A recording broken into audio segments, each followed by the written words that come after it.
Got the whole crew rocking and rolling with us today to talk about the Broncos' new crew that they've got, and we got to get in a Toyota Land Cruiser in order to fit everyone in this vehicle. And we are coming to you live from the Toyota Lounge at the DNVR Bar. We're rocking and rolling with NFL insider James Palmer, with Super Bowl 50 champ Todd Davis, with Henry Chisholm, with you here behind the camera, and yours truly, James. How you doing? I'm tired. I'm not gonna lie. I'm just telling you guys. I don't know. I think it comes out tomorrow. I just did like over 2 hours with Steve Smith breaking down the receivers in this draft.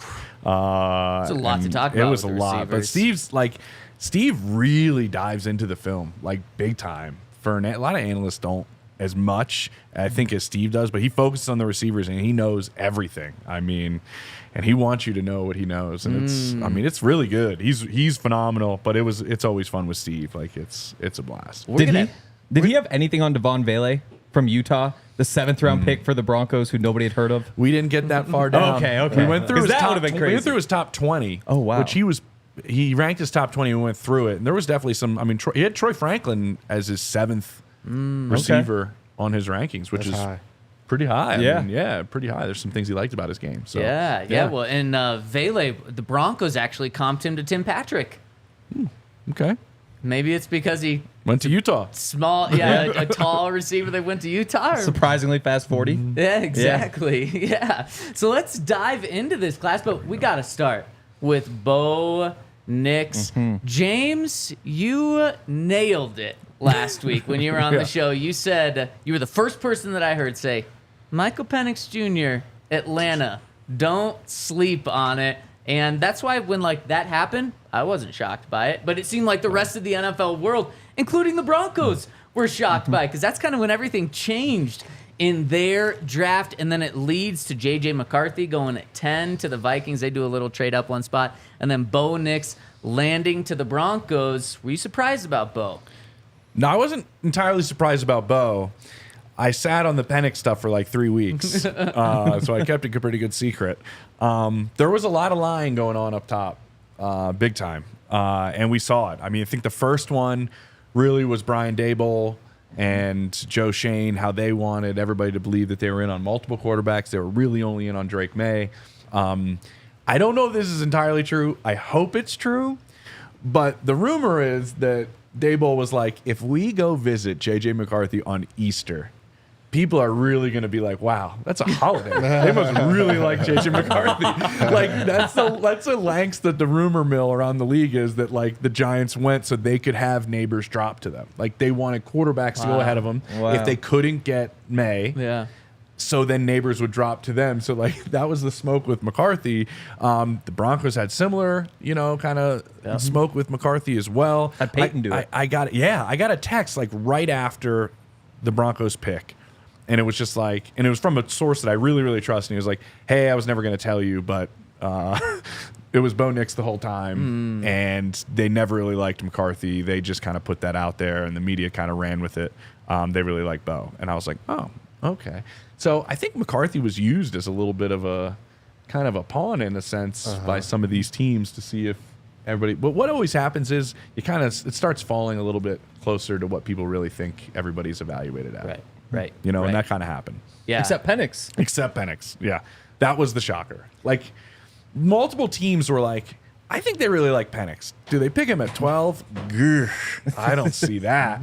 But they don't have a second round pick. Like, those are the two things I was being told. Like, and some people were like, and we can get into Nix a lot, but like some guys I talked to, offensive coordinators, GMs, they were like, I like Bo Nix. I do. I don't like him at 12. But I like Bo Nix. And other people were like, if he's your guy and it ends up working, doesn't matter where you picked him. Yep, 100%. That's exactly how I feel. So I want all of your guys' opinion, because I was also told something similar, that it was Nix, not just for weeks, but for over a month, that was really Sean's guy. Do we believe that? And how much do we believe that, to the extent of, let's say that Michael Penix was there at 12, and let's say something crazy happened and the Vikings didn't take J.J. McCarthy, and all three guys are there. Do you still think the Broncos are taking Nix, or do you think that's maybe a situation where they actually do trade back? Because they said they had 6 first-round quarterbacks, which means they liked all of these guys enough to be first-round grades. Yeah, I think there's too much opportunity there just to stick there and take them. I think that is a situation that you answer one of the phone calls that you got for trading back and you make that deal. Because I think they would have been happy with Penix or Nix, honestly, in my mind. I kind of not agree with you necessarily on J.J. that. McCarthy, Yeah. but I think Penix or Nix they would have been happy with. So definitely that's the opportunity to trade back, and not like 7 picks, maybe like 3, Right. and still get your quarterback. But also, if they're trading back, like the buzz was the Rams are trying to trade up and they potentially want Nix. So like you could be trading back with a team that's going up to go get Bo Nix. There are a few of those teams in there because it was the Rams. There was some buzz. The Seahawks had some buzz. Was that Saints? The Saints were the other ones, of course. Yeah. So it would have been risky. Were those all for quarterback? Now, I had a source tell me, and I got some heat on Twitter about it, X, whatever you want to call it. I was told Saints, Seahawks, and Vegas were all trying to get into the top 10 for Penix. And the Raiders kind of denied it up and down, and then I kind of heard, they were like, well, we weren't even going to take him at 13. Then I heard they were going to take him at 13. I was like, well, if you were going to take him at 13, you were probably willing to go up 3 spots. Yeah. And the point that I'm thinking is like, you know who would know if everybody was trying to trade up? I would probably assume the Falcons did. Yeah. Because they were probably called by all 3 teams. Because Exactly. all those teams probably never thought they were going to take Penix. They just got Kirk Cousins. It's like, hey, Atlanta, we're looking to move up. What are you looking to move up for? I can see that happening. But I'm kind of with Todd. You find out these draft stories and these workouts that you fell in love with and why once you pick the player, you don't sit there and, opine over the player that you didn't pick. Man, we loved Penix in this meeting we had with him. That story doesn't get out because you didn't pick him. I'm kind of with Todd. I thought both of them fit a lot of things that Sean liked. Maybe we won't entirely know because even the Broncos admitted, like a lot of teams do, it was really just the Payton and Payton were about the only ones in that final, those closest meetings, only 2 really knowing. So a lot of times that stuff will never get out, but you get a lot of great stories about the guy that you end up getting. Yep. Oh, 100%. And then we would find out the Penix that they really liked him if he turns out to be like Patrick Mahomes, just like we found out from Sean. Like he really liked Patrick Mahomes. There might be some stories of not just Sean, but Sean and other coaches who loved certain quarterbacks, maybe didn't pan out. So then we don't find out those stories because they don't want those stories coming out then. So No. Who did I believe Sean really liked Kenny Pickett. I think. I don't want to misspeak, but I believe Sean liked Kenny Pickett. That's weird that Sean doesn't come out and like talk about those stories about how he fell in love with if I Kenny. fell in love with Patrick Mahomes, I would be talking about it 100%. 100%. big time because everybody wasn't in on that draft. And so that's when we find out those stories is when those players turn out to be really good. And interestingly enough, it was more so of just like hearing this a lot of times. I heard the Broncos weren't really in on Penix. And it doesn't mean that he wouldn't have fit him or that they wouldn't have picked him at 12, but it would have been interesting. Now, it was never really going to happen because Minnesota needed a quarterback so bad if JJ did fall to them. But why I think that, and do believe that Bo was their guy, is with JJ falling all the way to 10, they could have at some point made a move to go and get him. If I don't think JJ was their guy at all. No. Right, Yeah. but No, and I think their actions show that as well, because they could have made a move. They couldn't have made a move if he was going number 3 overall. But the fact that he went at 10, if he really was their guy, they could have went up and got him. So that's why I do believe that Bo was their guy. Yeah. So Anybody what else? do you think Bo fits Sean Payton really well? Because the easy comp, you always just look to all-time greats when you do comps. Why not? It is Drew Brees. It's not like a Tom Brady or a Peyton. It's Drew Brees is who you make the comp to when you look at Bo Nix. Yeah, that's great for Bo Nix. That's just so I walk right in, man. Hey, your comp is Drew Brees. No, it's funny because this was kind of to be kept a secret. My buddy Albert Breer wrote a pretty good section on it. I don't know if anybody else read it. Yep. Just kind of why, Sean and Terry Fontenot, both of them very quiet about the quarterbacks they wanted. Terry with Atlanta and Sean with Denver, that they think it got out a little bit about them liking Mahomes, and that's why the Chiefs knew they had to get to 10. So both of them in this instance didn't want to tell anybody about their quarterbacks. Yeah. I thought Albert broke that down pretty well. And the reason I'm kind of getting at that is it kind of got broken out a little bit by like Chase Daniel, who does great quarterback work, knows Sean really well, and he was like, Bo Nix really fits what I know about Sean really well. And listen, quarterbacks have been in a room with Sean Payton and have been with him a bunch, probably have a better idea than all of us. Yep. By a long shot of what fits. And so when that started coming out and he was like, I think that would be a really good fit. And Peter Schrager, who's still great friends with Sean, was like, I could see that being fit. And then people were like, oh, maybe that works. Yeah. But he does check a lot of the boxes. The footwork's really good. The compact short motion, getting rid of the football, completing passes. I really thought what Sean mentioned about short passing is what determines a lot of accuracy. I thought that was a really great point because these guys that air it out, I mean, Pat, when he was airing it out early part in his career, it was throwing it to an open, Todd remembers this because he'd turn around probably and there'd be Tyreek Hill. Like he'd throw it to an open piece of grass and Tyreek would just run underneath it and find it. That's different than like these short passes that Bo Nix is doing, hitting the guy on the exact shoulder. A lot of what they did was, third down short of the sticks, has to be an accurate throw for the next 5 yards to get, the first down. I think a lot of that fits what Sean is about. A lot of it really does. And like his eyes are big and his processing is big for what Sean likes to do. Yeah, I think that what he said about the accuracy is really what changed it for me because, you go through and watch in like January and February and then you don't really watch again until now because you've already done it. But going back through that different lens of, Penix can put the ball on the money, on the sidelines, 15, like those hole shots are perfectly placed.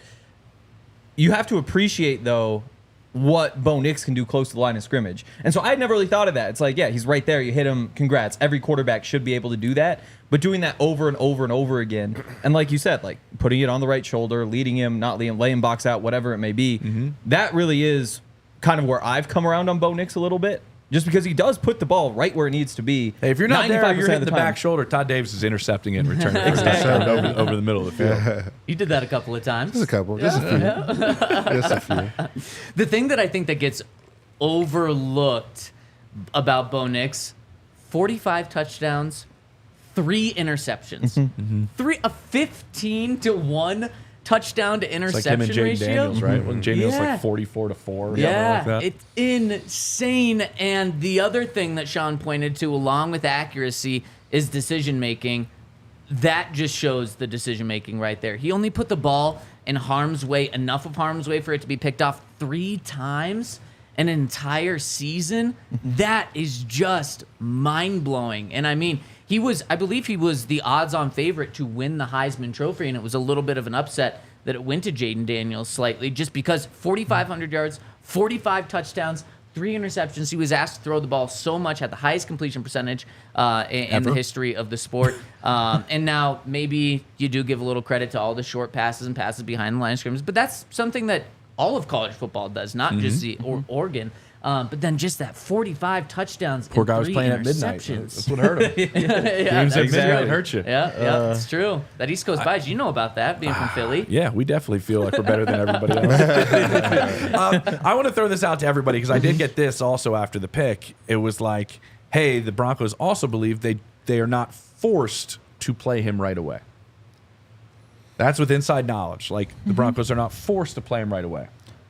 What's everybody's kind of take on that message that I received? You have Sean Payton as the head coach, so I believe that he doesn't feel forced to do anything that he hasn't. So I do believe that they don't feel forced, but it's going to be Bo Nix as the week 1 starting quarterback. He possesses the traits to play right away because of the mental side of the game.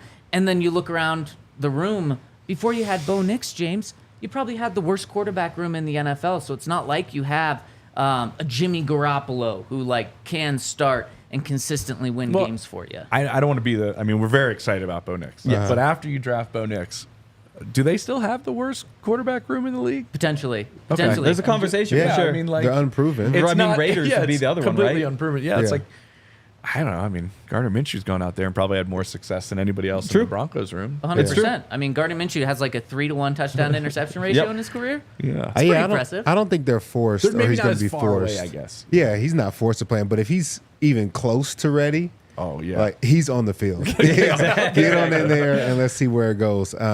Because like you said, this quarterback room is not phenomenal by any means. So I think their best chance is to get Bo Nix as ready as he can be to start week 1. Yeah. And I think, I'm going back and watching Zach Wilson. He wasn't as bad as I thought. But he still wasn't good. And I think most of that's just because everybody over and over again is like, oh, Zach Wilson. Like, he is like a legitimate quarterback, just not a very good one. Still, though, if Bo Nix should be better than any of those quarterbacks in that room right now, just given the experience, given what we've seen. So the only way he doesn't start is if for some reason Sean thinks it's good to ease him in. Like, let Zach Wilson go out there, maybe blow it for a couple games, throw him in for a fourth quarter, some meaningless time. I mean, that's the truth, though. You're keeping all these guys, though, right? I would be keep all 3 tempted. of them. I would be tempted to keep 3. That's where I stand. Yep. I just Because don't. you don't have a guy that knows the system if you get rid of Stidham. It's true. It's true. At all. Mm-hmm. And the number of quarterbacks that played this past year, Yeah. I'd probably play all 3. I mean, keep all 3. Yeah, and I wouldn't be shocked if they do that. But you save $5 million by moving on from Stidham, and if you view Zach Wilson and Stidham as like equal backups to save $5 million, that might be worth it. I just think Stidham's presence in the room during the week with both those young guys probably important. No, he does know the system very, very well. I just find it hard to look at this quarterback room and you're going to trot out like Bo Nix as your starter and there's his backup, just learning the system too, and Zach Wilson, who just got shipped here for a 7th rounder, and as we were talking on the show earlier today, Steve Smith said in like a bag of knockoff potato chips, not even like Lay's. That was Steve's analogy. I think you need the other guy in the room too, and I don't think it really hurts you because that's like, all right, was it $7.5 million roughly for your 2 backups, and Bo's costing you not the world as a rookie on his first year of his rookie deal. Your room's still cheap. Yeah. So then, James, I want to ask you the question you asked us, and I want you to think about it when I tell you about our friends over at Toyota. Like I said, we're rocking and rolling from the Toyota Lounge, which is driven by your Front Range Toyota stores, which is the official vehicle of DNVR. And if you want to get yourself a Toyota, I talk about the 4Runner all the time, but the Land Cruiser is also such a cool car. They revamped it, and it looks so cool for all of your outdoor adventures. Also, big car, can seat many people, and it is so swoop. That's the word I would use to talk about the Land Cruiser. So Swoop? if you swoop. What's that? Swoop? Do you guys know what that is? Swoop in and get one? Swoop. Whoop? No, You mean no. whoop? Like Whoop, there swoop. it It is. means like, at least I thought it means like cool, like sleek.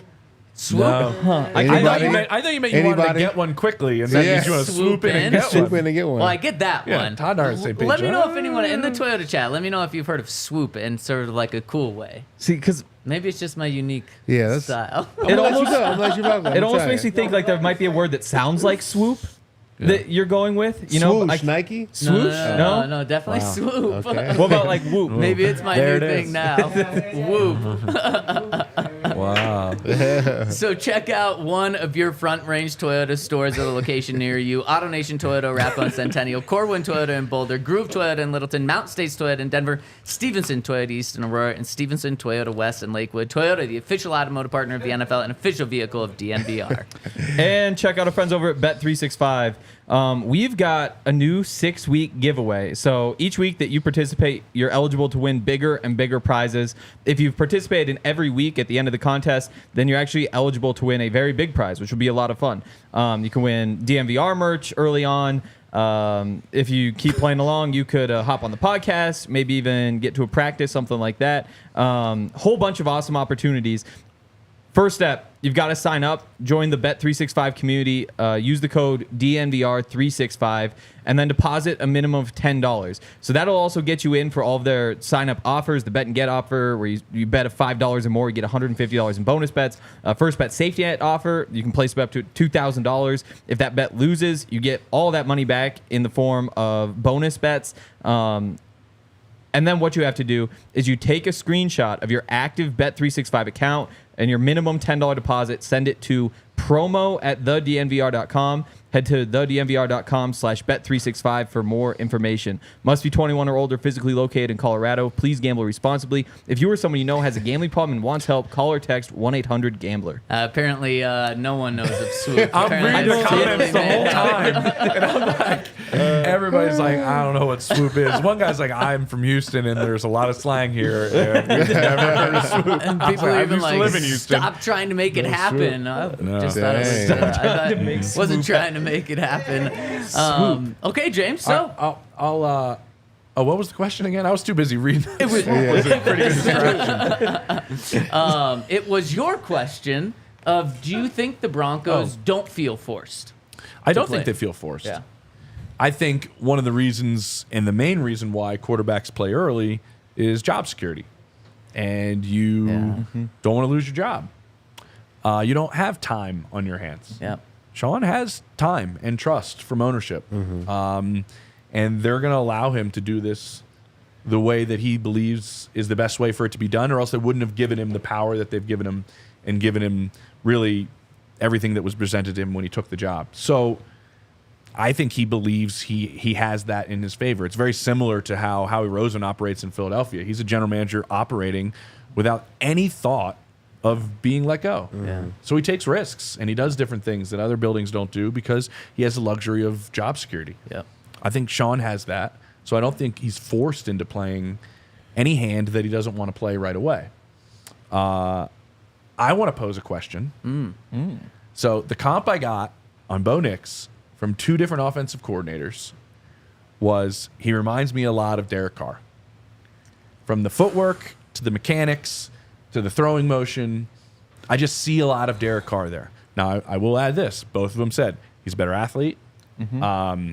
He's definitely more elusive, holds up firmer in the pocket. That was always a knock on Derek's game, is that he kind of crumbles in the pocket in a sense when pressure comes. Todd probably got there a couple of times and knows when the pocket gets a little small what happens sometimes.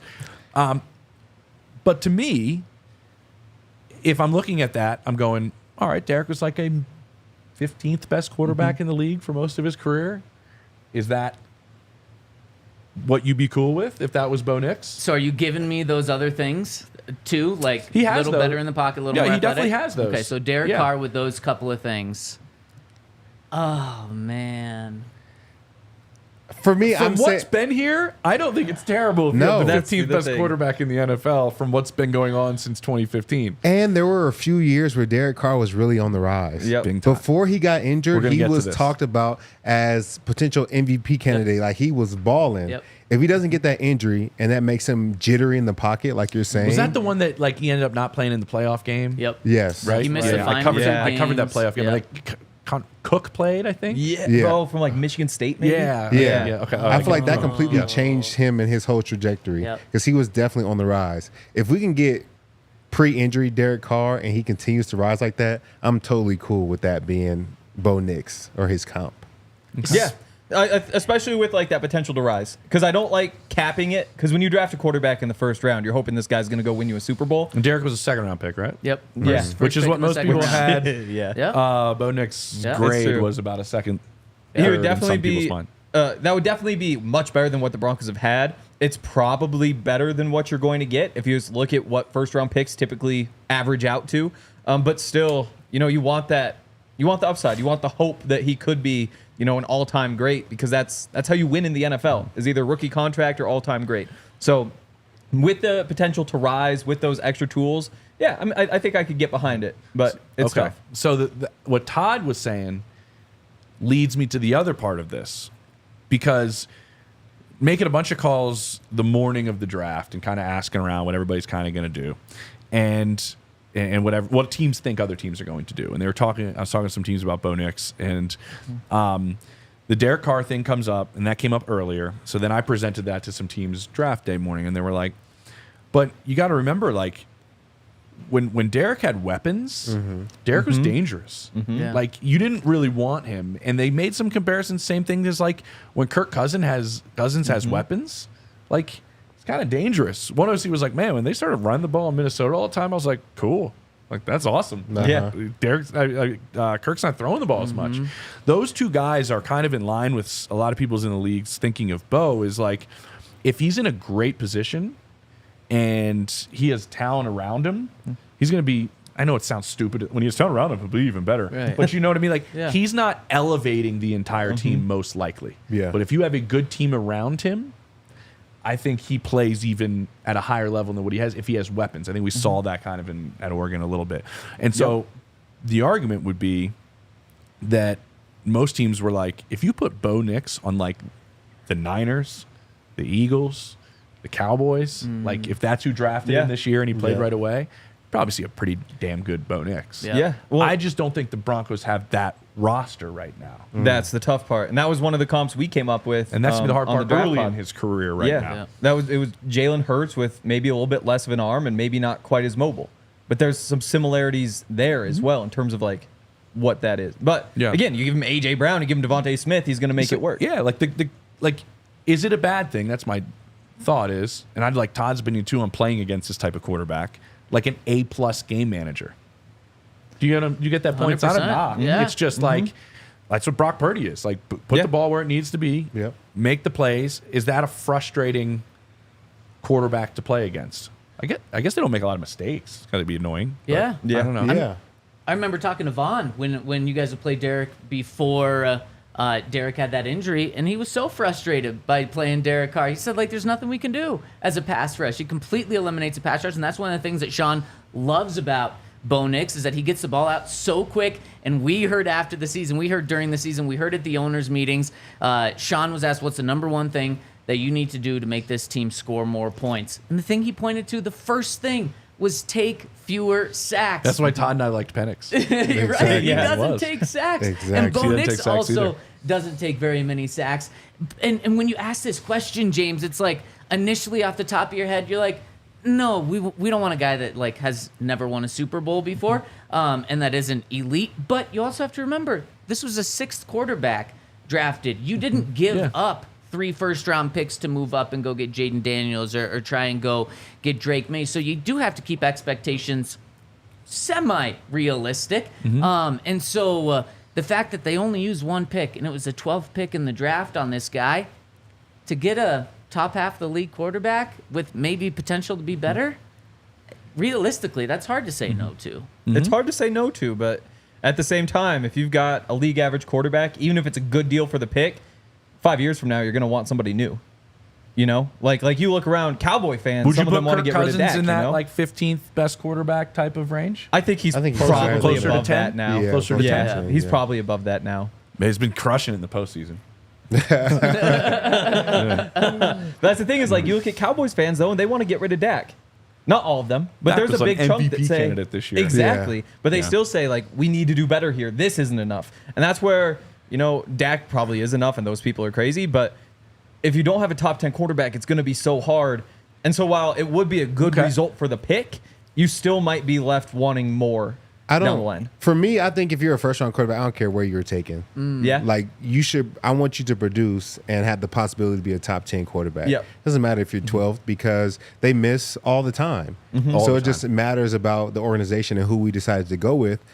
In the first round, that guy needs to hit. Yep. And that's how I feel. I don't. 12 is the value is not the value. It's just a matter of do you play well, do you hit or not. So So as a would you say teammate- like middle of the road in the NFL for the next 10 years? I think that's kind of hitting. Like when you look at what happens to a lot of these guys that are first round picks. That fall we off look in at 2 or we look 3 at years. we looked at Zach Wilson's draft class. Yeah. There's only one guy in the first round that's still with the same team. So Exactly. if you're 15th best over the next 8 years, I think that's kind of hitting, isn't it? Yeah, kind of. Right. Yeah, I mean, because I think even the I guy mean, that's you still with didn't his miss, I team, guess. he's probably 15th best. Trevor Lawrence is probably like Yeah, that's probably around about where he's 15th at. best in Yeah, the league right it's exactly. right around there. Yeah, but it's hitting, but you want to win Super Bowls. Yeah, and because- you're not going to win Super Bowls, So even if that's the your other hit. comp that's right in that realm with him, and this guy's probably in that same group, and he has the potential to win a Super Bowl, is Tua. Yeah, You could say Tua manages that. I mean, he's extremely accurate. He goes to progression's great. He's wonderful with his footwork in the pocket. You know, all these different things that they do. But the way Mike McDaniel has set that up, I don't think Tua anybody's going to say he's a top 8 quarterback in the NFL. Yeah, but no. they have a chance to be Super Bowl contenders. Yeah. They Well, do. with the right roster around the player. I don't know. But then next year, do they have a chance next year if they have to give him $50 million a year? That's the issue. That's the issue. Well, and see, Well, the problem is, like, I don't know why every quarterback has to break the bank. I know, yeah. Right. Why can't you just be like, yeah, man, I'm not. Well, nobody's gonna say this in Exactly. negotiations. That's right. Nobody's gonna be like, yeah, man, I'm not nearly as good as those guys. So if you just give me this, I'm cool. Yeah. But like, you're right. Tua doesn't deserve 50. No. You know what I mean? Like, and then the last one in terms of makeup that I was given, how efficient he is with the football, the person leadership qualities that are kind of like off the charts in a sense with him. Dak was a name that came up with one team where there, and if you remember, and it's not Dak now, like it's when these teams make these comparisons, it's when Dak was a prospect. But like Mississippi State was dink and dunk when Dak was coming out, and he was real efficient with the football, the short passing game. He wasn't super mobile, but he was somewhat athletic. They're both A+ people. In a sense, I thought that was an interesting one that one team kind of gave me. Yeah, and when you point to all these guys, Tua, Dak, Derek Carr, all average out to the 12, 15 sort of type of quarterback. But they've all had good careers. Yeah. They've all had good careers, and they've also all been like borderline MVPs at some point. Yes. Tua was a front runner for MVP for more than half of the season last year. Dak was a finalist to be an MVP last year. Derek Carr, I think he would have been the MVP if he didn't get hurt near the end of that season. I think he was a front runner when he got hurt. So the upside, like, is there? It's just a little inconsistent. But the similarity you're seeing with all of these guys is the weapons that they had when they were at their best. Right. I mean, Tua has crazy weapons. Like, I don't think any of them are going out there with the receiver group that Mahomes had this past year and are going to do that. And I don't think Bo's doing that. And I think it's unfair to Bo probably to think that too. So this circles back to, I think if we had a time machine and we had a DeLorean, which is my favorite time machine. They originally wanted it to be a refrigerator in the movie, which I'm glad they switched it to a DeLorean. I think Bo Nix rookie year would look very different if he was drafted by the Vikings. 100%. And then we got to rewatch his rookie year again and his year with the Denver Broncos. Yeah. Because of the talent around him in the situation. He's got like two really, really good receivers. Good offensive line. It's a great situation. I think you got to put that into context when you're drafting these quarterbacks and how they perform. 100%. You're right. And the one other person that I want to throw out there, because we've only talked about guys that haven't won a Super Bowl, and I think fans have such a hard time like accepting a comp that hasn't won a Super Bowl. One of the things Sean Payton pointed to that they really liked about Bo's game was he was clutch at the end of the first half and clutch at the end of games in 2-minute situations. What if he is these guys but clutch? What if he's Eli Manning, where he is, he's not going to blow you away. He's not going to be a top 5 quarterback consistently, but you know what? He's clutch and he gets it done without maybe the best weapons ever, but he gets it done. 1 or 2 playoffs that come around, and then he does win. Would you sign up for that? Yeah, I would sign up for that. Because that's when you win or lose games. 2-minute drill before the half, 2-minute drill at the end of the game. Now, Eli Manning was the highest paid player of all time by the time he retired. I don't know if we have the capital to do both of those things. Maybe some Walmart stock. Maybe so. But his ability to come in clutch and make plays when they counted, hell yeah, I'll take that. That's a hell of a stat about Eli being the highest paid player when he made more than Payton at the time. That is wild. Who'd you hear that from? Payton? From Payton? Is Payton the one bringing that up? Hey, my little brother. Yeah, I mean, you take it. And I think with Bo Nix, a lot of that's play style. Like the 2-minute drills, because so much of what he does and what that Oregon offense is those like dink and dunk short passes. Like that's a style of football that can translate when you have the playmakers that can turn a 5-yard gain into 15, 20, 25 yards like Troy Franklin does, like Bucky Irving did, like Tez did. So I think that there's clutch, which maybe he is clutch too, but a lot of it is just like that is what he's good at. He can hurry up. He can identify matchups quickly, get the ball where it needs to go. But yeah, I mean, if you can get Eli Manning, sure. Eli Manning was a good quarterback. Mm-hmm. He was. Yeah. 2-time Super Bowl winner. He was. Yeah. 2-time Super Bowl MVP. Yeah. 2-time Super Bowl there MVP. You go. Clutch right there. You know what's swoop? Oh, God. What is swoop? Raising Cane's. Because swoop. swoop is a good word, and Raising Cane's is great. They were out at our draft party last week, and we love Raising Cane's. Their chicken fingers, their toast, their coleslaw, and of course the cane sauce. You can't have a good restaurant if you don't have your own sauce, and Cane's has their own sauce. So if you want to get Raising Cane's, make sure to download the app or head to their online ordering over at raisingcanes.com. The best thing well, to know that Canes is good is there's always a drive-through line. There's always a line to get there. So if you want to skip the line, order online or through the app at RaisinCanes.com. Raising Canes Chicken Fingers, one love. We might get some calls from the Raising Cane's rep, like, please don't use swoop when referring to But you know what's cool? Coors Light. We always love Coors Light. We have it fresh, kind of cold, on set every day.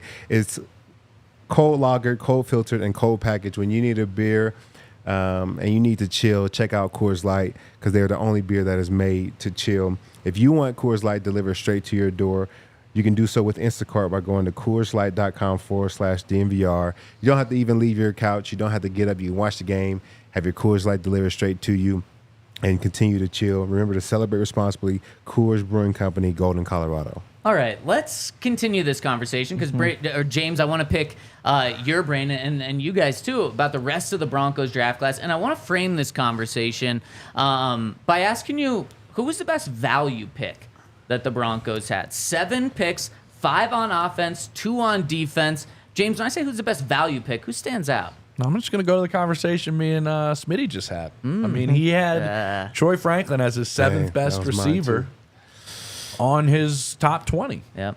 And he drops all the way to the 4th round. I think he was, let me look at my Steve Smith notes that I had. Where are they? I'll get back to, here we go. Look at this. I really put in some in-depth you notes. really did. Holy smokes, you're Let me going see. through. It's 18 pages of notes on these guys. Oh my gosh. Wow. All right. 2-hour podcast. 17th receiver taken. Oh, what a great value. And Steve had him as number 7. I think that's great value. Yep. Especially, and him and I had a long conversation about what this does for you as a player when you come in as a rookie receiver and your college quarterback is the guy, and you get both land in the same spot. And the advantage you have of hitting the ground running, just knowing the feel for your quarterback, the way your quarterback likes routes that are run.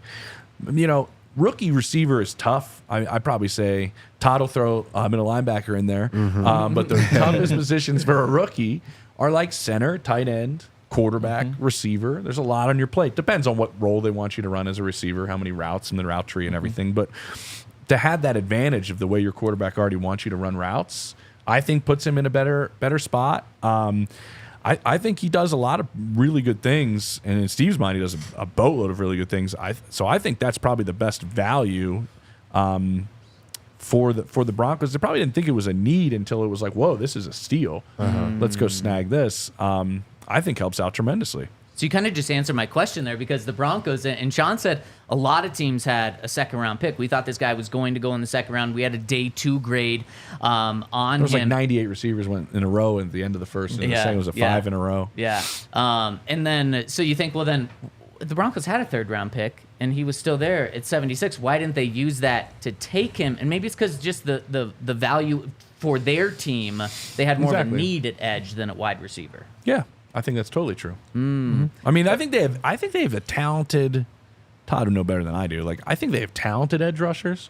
I think they have some interesting talent at edge rusher. I think they just need to find a way for all of that to translate into more production. Right. At getting after the quarterback. Yeah, and I think what they said afterward is that Jonah Elliss, they had him graded a half round higher than the next guy on the board, and that was kind of the conversation. That's what they said Friday night, and so I would imagine that guy was Troy Franklin. Which would kind of make sense because he should have gone well before, Yeah. And with Jonah Elliss, like it makes sense to take him because he was one of 2 FBS players 2 Power 5 players to have 12 sacks last year. Like, he's just ultra productive and only played 10 games. So while Troy Franklin's awesome and he did all the things he did, he was like top 6 in receiving yards and touchdowns. Jonah Elliss was also equally as impressive statistically. And so it's easy. I think you could really go either way. Is this going to be like a by committee edge rushing group, you think? It has to Like be with more. heavy rotation? Yeah.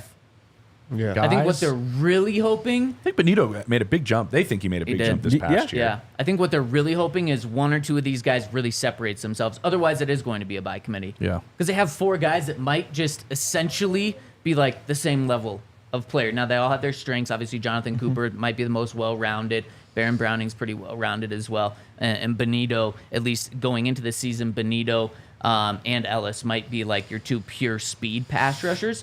But yeah, I think it is definitely by committee. And George Payton says it all the time. You can never have enough pass rushers. And certainly John Elway agreed with that. When he had Von Miller on the team, he drafted Bradley Chubb with the number 5 overall pick. And if you want to give all 5 of those guys time, you can give them each 26 snaps a game. Like on average, that's what we work out to, which is a decent chunk.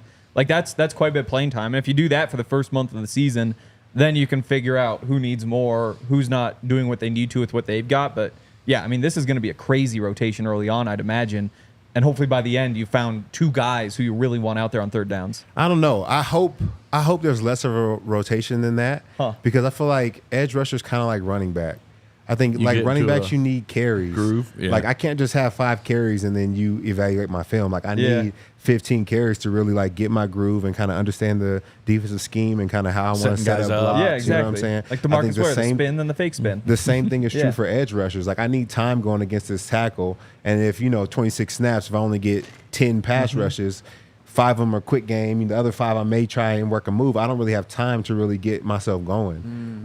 So the thing about Ellis is I think he's more of a pass rusher than a lot of these guys. A lot of these guys do well on the edge, setting the edge in the run game. Baron Cooper's Browning is a natural pass rusher.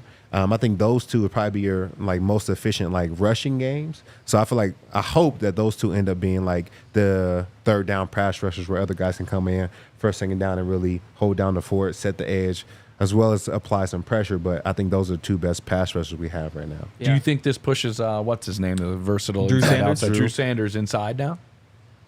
I hope this With isn't Josie the gone, reason or- that pushes him inside.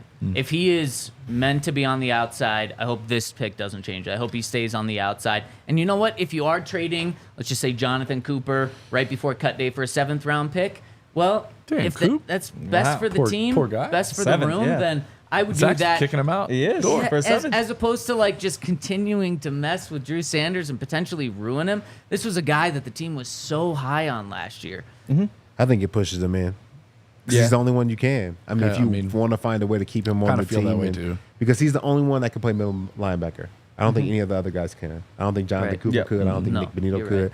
Drew is the only one that can do it. So if we have a surplus of edge guys, and we want him to still kind of like flourish because he is a high draft pick for us still. He does have a lot of potential. He was a 5-star recruit coming out of high school. Like there's a lot of reason to try and still get him on the field. Maybe inside backer when we don't have Best athletes on the field. Yeah. we have a guy in Barton that we just brought over, but besides that, there's a lot of special teams guys that are unproven. Like there is kind of a niche for him to fit in there. Yep, and you've got 3 years left of him under contract, so you just got to figure out how you can maximize what he has. And if you think he's better off playing outside but not really seeing the field, but he's in the meeting room, he's going through practice, working as outside linebacker, if you think that means that 2 years after you're going to get a bunch out of him, then it's worth it. But it's tough for me to justify playing him outside where he doesn't really have a path to the field versus moving him inside where he has a chance to go out there and play and prove himself, and you could, in theory, get something out of him this season. To your guys' point, how many inside linebackers did the Broncos draft? None. 0. Yep. They didn't draft an inside linebacker, and there is a pretty big hole open next to Alex Singleton right now. You have Alex Singleton as a starter, and then you have Cody Barton. Cody Barton. I think it's more so Slash Jonas Griffin Jonas. right now. yeah. I think he's kind of the front runner there. So you throw Drew in there, and he does certainly have a better chance of starting. What do you think about that, James? Yeah, I just still think. I remember having a conversation with VJ about this, where he was like, "There's still." This was like towards the end of the year, or maybe right after. It was kind of like there's still things I think we can do with Drew, like, and I think they've realized with their inability to get after the quarterback, Yeah. they got to be more creative in some teams. Like Gus Bradley wants to just send 4, and he doesn't want to send anybody else. I know VJ's probably looking at it going, I got to be creative in how I get after the quarterback. I still think there's some value in what Drew can bring as an athlete and the way that he can come from maybe different spots. Maybe he comes in certain packages and plays on the inside and then is part of a pass rush third down package. Or I just still think the Broncos still feel like there's some unique traits there that they can expose and take advantage of. The problem is, like what Todd's saying, is like where are your numbers?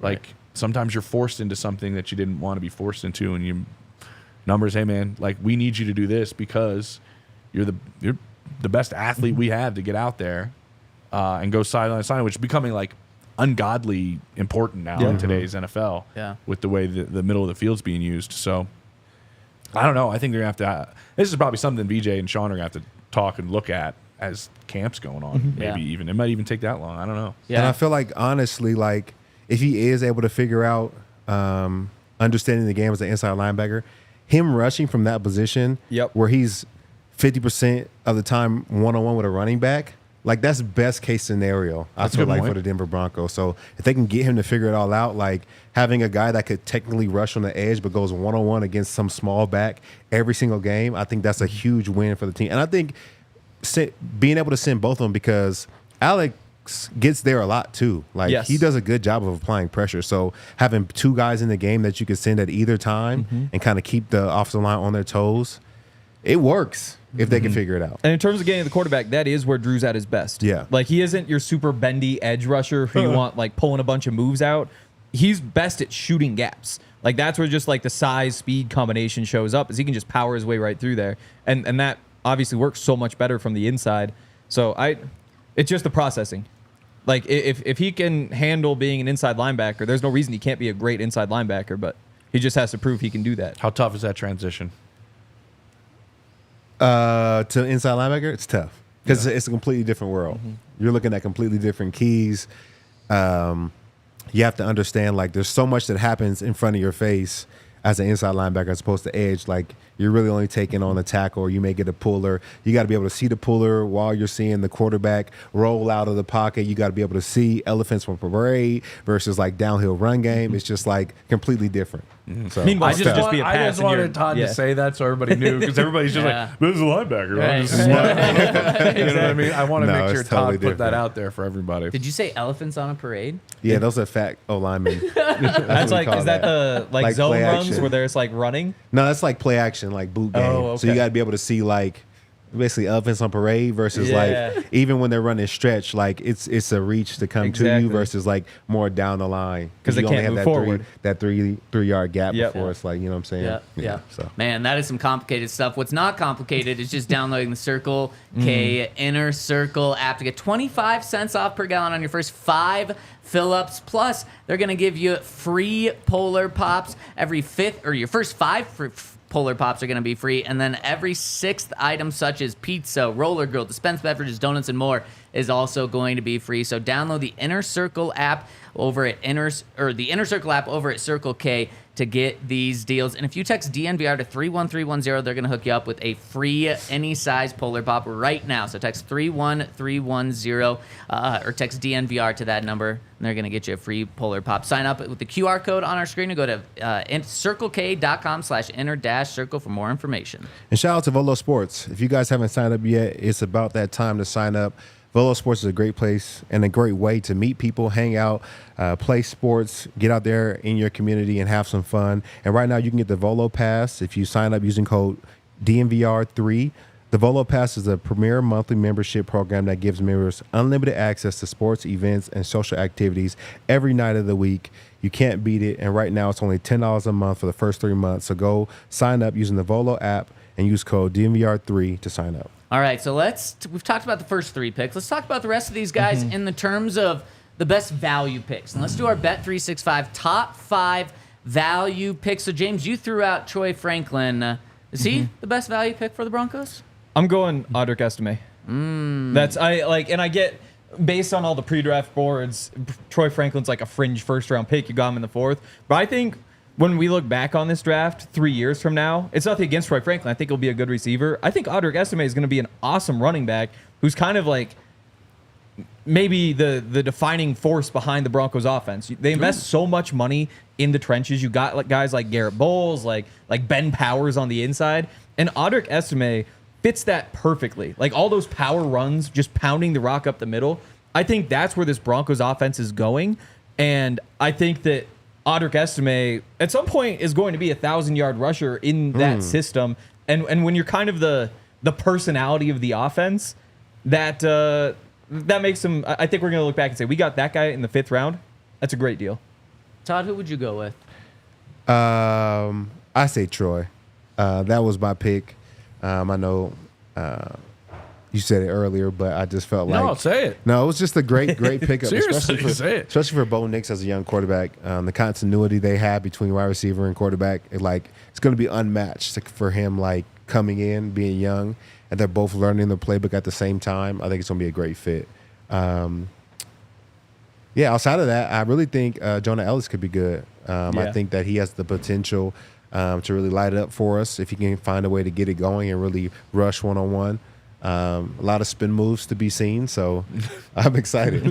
Yeah, I mean, I think for the number one, we got to, especially with where the panel's going, we got to go Troy Franklin here. And this was a guy that when the Broncos had that 76 pick, I said the Broncos should trade up to go get Troy Franklin from there. So the fact that they were able to actually wait until the 4th round, incredible value. My number one guy, though, I'd go Bo Nix. If you get Sean Payton's guy with the 12th pick and you didn't have to mortgage the future to do it, I'm all about that. So I see a lot of value across because I also do like what Estime brings. And Estime, holy cow, he Runs is people over. He does. monster with and without his pads on. He is like he's going to be like the most ripped guy on the team. Man. I feel so bad for like no love for Javonte Williams though. All right, you just Yeah, kick him I out know. the I know, door, like, man. I love 'Cause I'm Javonte. Like he's already a 1,000-yard rusher in the system. And I'm telling you, I was like, what's I'm going like, on here? dang. Well, mainly when you said that, it got my mind kind of going. Like, I don't know if people understand how complex this knee injury was, Yep, and how definitely. quickly he came back, Yep. and how difficult it was to come back from it. I'm giving him a pass on this year, and I'm excited to see Javonte come back too. now another year removed from it, because I mean the goal was with a major injury, like, can I get through camp? Like, can I hit these benchmarks? Can I hit these benchmarks? Can I get to this? Can I get playing? Now coming into camp, it's like, let's focus on football, not like me getting on the field and hitting these things so I can play. Like now, I just think I think Esme can be a good like addition to the backfield. I definitely think. Now you got like a little like, you know, speed and thunder or whatever, thunder and lightning everybody likes to say, We love behind thunder and Javonte lightning. with both of both of those young guys. But I'm excited to see Javonte actually like be another year removed from that knee injury. I don't want to like overlook it already. Yeah. Let's not forget the excitement that was there 100%. before that happened on him. And, So then- and we can't forget Jalil. Yeah. Like we were Yeah. begging for Jalil to get the ball more last year. So now you bring another running back. So Jalil like he's kicking sit them all on the out. bench It's- like, dang. It's just tough. fifth rounder. It is Javonte's last year of his contract. And you know how the NFL approaches giving running back second contracts. Like, it's just not. Odds are he's probably not with the team next year. I don't know. Like- Has it? Sean's given multiple different running backs second contracts. He though. did Mark Kamara. Ingram and Did Kamara. Mark Ingram Ingram, get a yeah. second? Yeah, I Yeah. believe so. So it's possible. But again, like, it's there's just too many things that concern me. The 3.6 yards per carry, it concerns me. And I totally agree. I'm excited to see what he does this year. And I hope that he's back to himself or even close to it. But even if he is back to himself, the Broncos might just go in another direction after the season anyway. So was this bad news then for Samaje, the one guy that we haven't mentioned in this running back group? I just feel like he wasn't used anywhere near what I thought he was going to be used this season. When they got him, I was like, oh, man. And Cincinnati was so bummed to lose him. They just thought he was such a value to have. And I was like, oh, man, I can see Sean doing a lot. I mean, a lot of things went sideways with the offense this year, but I thought Samaje was actually going to have a little bit different role. But the crazy as a thing whole. is, he had the second most yards from scrimmage in his career behind his rookie season. So while it was all those little dump offs, and so the number of touches was super low, but all those dump offs go for 8 yards apiece. And all What of a you mean sudden, when the offense shifted to that whole Yeah. like, When the offense shifted this Russ, Samaje P. Russ, Ryan. Russ, look True. at one read. If it's Yeah, out there, exactly, just dump exactly. it. Samaje P. Ryan and run. exactly. Those are Super your That fun. was It the was Broncos super fun to 2-minute watch. offense. Yeah, it was like the 2-minute offense went from the kickoff to Yeah. It was as simple as it could be. Yeah. Yeah, it's really It was true. really fun to watch. P-Run's contract done after the year too, so it's just going to be a strange dynamic when you only have Estime and Jalil after the year, and you can decide who you want to bring back to pair with them. This was just a draft I really wish they would have had a second-round pick in. Yeah. Because that was the sweet spot of this draft. I mean, like I mentioned, all those calls I made, some teams only had 13 first-round grades. So anybody picked after like 15 is essentially a second-round grade in most teams' mind. Most teams had like 14 or 15, but some had low as 13. The point is, like, the bread and butter of this draft was like second-round players and third-round players. I think you made out like a bandit if you had a lot of picks in that range, because the back end of this draft was so thin. Like I know the Broncos had 2 7th rounders, but like most teams had undrafted free agent grades on almost every player that was taken in the 6th and 7th round, just because there weren't a lot of guys stayed in school. Yeah. 58 underclassmen came out. It's usually over 100, like 130 last year or something. It was. Yeah. So it was NIL, man, stay in school and make a little more money. Yep. So it was a little bit different on the back end, but it was still sweet in the 2nd, 3rd round. I wish they would have had a 2nd round pick. Such Yeah. a good point. Well, Yep. you think like you could keep the same class, but add like one of those linebackers or one of those tight ends, and all of a sudden you feel a lot more whole about what you have here. Very wholesome about this. So, Yes. saying that, James, about the 2 7th rounds the Broncos had, for our top 5, are we going the Broncos the first 5 picks they had? Since maybe the value, even though they were just 7th round picks, wasn't there? Yeah, Yeah. I don't really understand the question entirely. You to be can, I mean, honest. I couldn't. I blacked out. I didn't really Devaugh understand the Vele question. doesn't seem like a great value pick, even though he was only a 7th rounder. I mean, none of us had ever heard of him. 26 years old. Yeah. It's pretty impressive. And going back and watching, I see the appeal, but yeah. Can we count John Mayers on here? Since it was a draft day trade. Franklin Myers, yeah. I for a mean, six- the value six pick, was there. Wow. That's a good pick. Yeah, throw it up there. He'd probably Tweak the be contract? number 2 right I think- now. I think so. Yeah. And then also, you tweaked his contract to get him for half the price. He was making Yeah. about $15 million a year this year, and next you brought that down, gave him a lot more guaranteed money. So let's go John Franklin Myers, number 2. Could you guys get behind my reasoning with Bo Nix, or no? Is that just a lot of people view it as a reach? Yeah. I think when you reach reach that far, listen, like I said earlier, if you reached and it works at the quarterback position, the only position is like all these teams, their draft board is vertically and horizontally, right? Because you want to know value and you want to know everything. The only outlier of where you take a player is the quarterback position. Everything else is, oh man, you overvalued this, you didn't get the value. It doesn't matter where you take him, but you also still reached like in a realm that I'm not sure how many other teams would have done in the first round. So I don't think it's a value pick by any stretch, Zach, as much as you were excited about it. And Damn. in 10 years, it'll either be Sorry. Just the crushing my dreams. wow. No, because also if it works out, they're not going to be like, well, they got him 12th overall. It's Exactly. Like, It's either going to be your best value pick or what your a worst. steal. Yeah. Yeah. You know what I mean? So I guess we hope at the end of this, in 5 years from now, that for the Broncos' sake, that he was their best value pick Yeah. coming in at 12. Well, it was their best pick, is what you're hoping. Exactly. So where would you guys go? Let's round out this list. I go Estime. I think Estime is probably Okay, the next let's throw 5th Estime round here. running back. And Yeah. in the Toyota chat, let us know what you guys think as well. Then there's also Jonah Kris Elliss. Abrams-Draine. Wait, who'd you say, Todd? Jonah Elliss. Yeah. Jonah Elliss is a good one, too. Yeah, should probably be somewhere on this board. Yeah, let's go Yeah. 4 for him. Yep. And then round it off Man, by people did not love the pass rushers in this class. It was weird, yeah. It was very strange. Dallas Turner, the first defensive player. No. No, It it was was Latu. Yeah. Latu. Yep.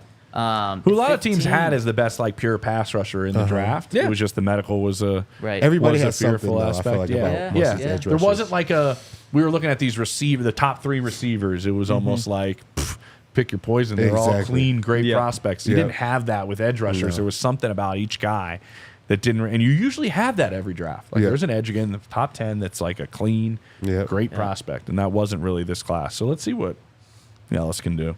So Henry, you're back of the roster. Hank, round us out here. Give us a. I mean, fifth Kris best value Abrams-Draine's pick. probably the answer. Boom. There I we go. think- Cornerback.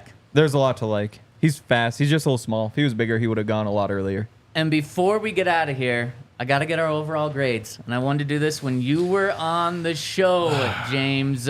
I know it's ridiculous to grade drafts, Yeah, it's completely 72 insane. hours after the Yeah. draft wraps up, but The guys don't even know where they're living yet in Denver. they're not even. They've been here. One of them has been here. Yeah. The other guys haven't even been here yet for their visit after being drafted. Rookie minicamp a week from this coming weekend, but we got to do it. James, lead us off. What grade would you give the Broncos for this draft?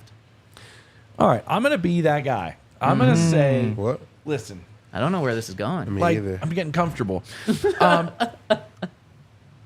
If we are all supposed to believe Sean Payton can do this better than other people in the league, which he has told us, he believes they're better at evaluating the quarterback position than other places. He believes other places make mistakes. He knew what he wanted to do with this position. He knew exactly who he wanted at the quarterback spot, and they reached as far as like the rest of the people around the league are telling me, like, whoa, they picked Bo Nix at 12. If that's all true, and I'm supposed to believe it, you got your quarterback. Yeah. That's the only thing that really matters in the entire draft class. Yep. Is you got your quarter. We evaluate the other parts. There's some nice little bright spots like Troy Franklin, the value there and stuff. So I'm going to give it an A-, solely because I have been told that they weren't going to screw this up. Yep. They repeatedly said, we will not screw this up, and we will not just take a quarterback to take a quarterback. We will take the one that exactly fits, and we do this better than everybody else. I'm listening. Yep.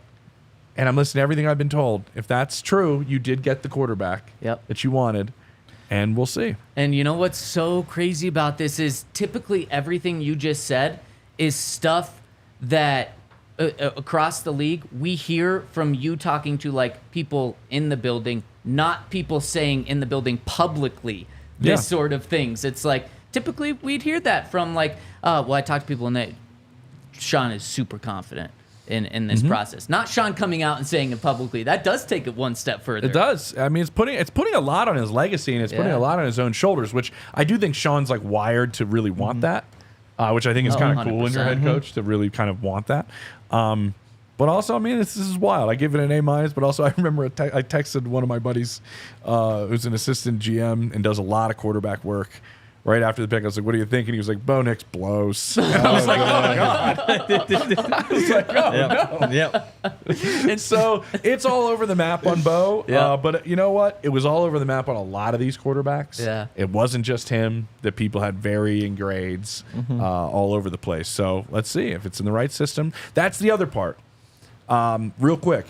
With Caleb Williams, and man, we were breaking down that receiver room today. That's a hell of a receiver room in Chicago now. Like that is with Odunze joining that. Wow, Caleb's in a great situation. But the biggest part that I was told is like Mahomes landed with Andy Reid. Does Caleb have an Andy Reid? Yep. Bo Nix might have an Andy Reid. Yeah. It's who's your play caller, who's your play designer, who's teaching you the offense, who's creating the offense. I think everybody knows Pat would have been a great player. He's on the verge of being the greatest player we've ever seen, if not already there. I think Andy Reid has a big part to do with it. Landing spot situation. We've been talking situation a boatload on here. I mean, Bo Nix lands with the guy who is one of the best offensive minds in football. Yep. I love that. I love it. Henry, where are you going? Yeah, I mean, like, in the grand scheme of things, this is either going to wind up being an A+ draft or an F draft, depending on what happens with Bo Nix. Yeah, I don't know if there's a middle, actually. No, there really isn't. It's either A+ or F, and, like, Sean says he's good, so like sure, let's just give him an A because the rest of it doesn't really like they go best player available the rest of the way through. Good for them, like that's what you should do. But again, like it's not going to matter. Did you get a quarterback? Did you not? It's A+ or F, and if I've got to give a grade right now, just give him the A because Sean says it's going to be an A. Todd, you gonna go the A route as well here? I actually was gonna say B+. Okay, I think it was a good right there with A-. Yeah, it's right there with us. We're all I think it was a good draft hanging out. overall. Would have liked to see them take it like maybe an inside backer in the draft. But we did why. get Is that a some- need thing or a bias just at the bit position? biased. Yeah. You know what I'm saying? Never wanted them drafted when I was playing, but now that I'm retired, I want them drafted. But I think overall, I think we got a lot of great value within this draft. And if a lot of these guys pan out, I think it'll be good for us for a long time. So, but like you guys are saying, it's all on the shoulder of Bo Nix and Sean Payton, and let's see where it goes. So is that why you hate Josie Jewell? It's because he was What you drafted mean? when you were there? No, we played together. I thought it was I'm great. kidding. No, you love Josie. You guys are haters. I'm going A+. Henry said it. A+ or F. I'm going the A+ route here. A or F. There we go. For exactly the reasons that James pointed out. So I don't need to talk about it too much. Sean told us that he got his guy. And if Sean got his guy, especially not moving up, I give that an A. And then the Troy Franklin pick puts it up to the plus for me. I think, number one, he's a great player. They said it was a coincidence that he played with Bo Nix. I honestly hope it wasn't a coincidence. I hope they said, we got a great receiver and he's got chemistry with Bo. I think they kind of viewed that as a negative, so that's why they wanted to propose it as a coincidence. Hell no. Make your rookie quarterback comfortable. in any way he can, especially by getting a playmaker. So, look, we all thought the Broncos had a pretty good draft. What if Sean Payton goes out there and just works wonders with Zach Wilson? Oh, my And the dude is goodness. just That'd be one so big fun. size. That'd be so fun. That would be, well, then talk about great values. You got it for less than the 7th round pick. Then the draft is an F though. So you wasted your 12th Wasted pick. the 12th pick. Zach Well, Wilson's no, the man. because your draft wasn't a waste because you used some draft picks from this draft to go get Zach Wilson. Yeah. Okay. All right. Yeah. How about that spin job? James, thank you so much for rocking and rolling with us. All the insight today. Oh, and we've got a lot of super chats Oh, wow, to hit. yeah. Let's hit them really quick. First one from Dustin, who says, no, Bo season, baby. If I didn't Sean's read that? guy, he's my guy. Stoked for the future of this team and the pod. Appreciate all you guys' hard work and redundant work during the draft season. Many victory pods ahead. Cheers. Yeah, I'm really glad the draft is over so we can stop getting yelled at for liking Michael Penix every day. That was getting real old. Like, Penix at 12, that's ridiculous. He's a 2nd round pick. He'll be least there in the he- 3rd round. At least Ooh, he's put not it with at 8. Yeah, Exactly. exactly. Feels At least pretty he's good. not with the Raiders. Yeah. That Good would be point. tough. Yeah. Who is it? Shem says Yeah. we signed Alec Mock and Bailey as undrafted free agents. Those are both inside linebackers. Which guy is going to be the next Todd Davis? There'll never be another Todd Davis. That's what Great I'll answer. say. I appreciate Great that. answer. I appreciate You got that. it, brother. Both these guys are both like downhill players. They both have the potential to make the team. I don't know. I think it's too early to call it, but I'll be watching them for sure. Yeah, really the only additions outside of Barton that they brought in inside Yeah. linebacker this year. Mile High Sign says, with the draft order, does Justin Simmons return? Or with the draft over, does Justin Simmons return? James? I wish. Yeah. I wish. I think I think he's going to go somewhere on a 1-year deal to hopefully get a chance at a ring that he so greatly deserves a shot at. Yeah. And hopefully the market wakes up and reevaluates itself, and he can get another deal after that. The 3 in front of his name is hurting him like crazy, which stinks because he's not a 30-year-old safety, which he is, but you know what I mean. Yeah. He's not. I think he'll go someplace with a chance to win, and he'll be smart about it. And is I Philly don't. still an option? I wouldn't be surprised if he circled back. I mean, who's the one GM? I brought him up earlier. Who's the one GM that was like, watch me do this now? Yeah. Like, watch me bring Howie. Justin. Because it was down to Justin Simmons and CJ Gardner-Johnson. Yeah. Between the two. And just age really played a big part as they were like making such a push to get younger. And you saw what they did in the draft in the secondary. Oh, man, former Broncos DB coach Christian Parker's got to be the happiest guy in the league right now. I mean, he gets Cooper DeJean, he gets the number 1 corner in the draft, and Quinyon Mitchell. I wouldn't be surprised if Philly circles back and it's like, hey, you just want to take a flyer on 1 year? I think Justin's going to be patient. He's at Disney World. Speaking of Disney World, I'll be there tomorrow. How about it? I'll be there tomorrow. Maybe I'll run into him and ask him. I don't know if he's still there, though. And Justin was at the Nuggets game just a couple of nights ago, and I think that kind of re-sparked people in Denver being like, be cool. please come back. Be awesome, but Yeah, they did build out that safety room though. As well, Justin Simmons an obvious upgrade, but PJ Locke earned a starting job last year. Yeah. And you signed Brandon Jones, he's a starter. So you got your 2. You still have Caden Stearns, who's kind of your 3rd rotational piece, and then you have the young guys too, with Skinner and Delarian. And so I wouldn't say like they've got a great safety group at the moment, but they have built that room out in the way that you would expect. You're not expecting them to go add another. It'd be fun to get Justin back and he'd be an upgrade, but I don't see how it would happen. Anna with a great comment. Could be a little confusing, though. Says, let's Bo. But it could also be read as let's boo. no. You got to I make was sure you saying boo read that earns. right. Yeah. Let's Bo. Shout out to DNVR from your friends at Mile High Brazil. Ooh, James, yes. are you coming to the Brazil game week 1? Oh, I'd love to. I That gotta would be check awesome. my travel status. That would be awesome. Man. I have a buddy in Brazil. He used to be my next door neighbor. Beto was hitting me up. He's a big Broncos fan, and they moved back to Brazil, and he was hitting me up after the draft on everything Bo Nix, and he's like, "Come on down for week 1." So maybe we'll go stay with them. And is that game Friday? Beto and Fernanda. Yeah, it's a Friday night game. So we've got Thursday, Friday, Sunday, Monday to open the season. That's incredible. Let's go, NFL. baby. At Vegas it again. 702 says, how confident are we in the offensive line next year? This is not a bad offensive line. No. Which I think also helps Bo Nix's first year. Like, I don't think this is a unbelievable roster. He's not walking into a situation like Minnesota, but I don't think it's a terrible offensive line. Yep. I really don't. Yeah. I really don't. I'm interested to see what happens at center. Yep. I mean, that's a big deal, and that's always also a position within your offense you want to establish pretty quickly. Yeah. Specifically with a run quarterback. Like, I don't want a rookie quarterback going all through camp and we're rotating like 3 guys in there, Right. and you're like, this isn't really helping Yeah. the kid. You know what I mean? I So, think Sean's already decided. I think it's Alex Forsythe. just because of the Especially with, so I knew before they even let Lloyd walk, I knew that they said publicly that they really like their depth at center, their young depth, but they really did mean that. And then Sean just kept pointing to Alex because of Bo, but I think it's going to be him. And certainly Bo, I think, helps. Yeah, And Bo I don't helps. think that's a coincidence. No, it doesn't. That'd be interesting. James, this has been awesome. Thank you for your insight. Todd, Henry, you here. Thank you guys as well. We'll be back tomorrow, 11 a.m. We all silly like the mayor.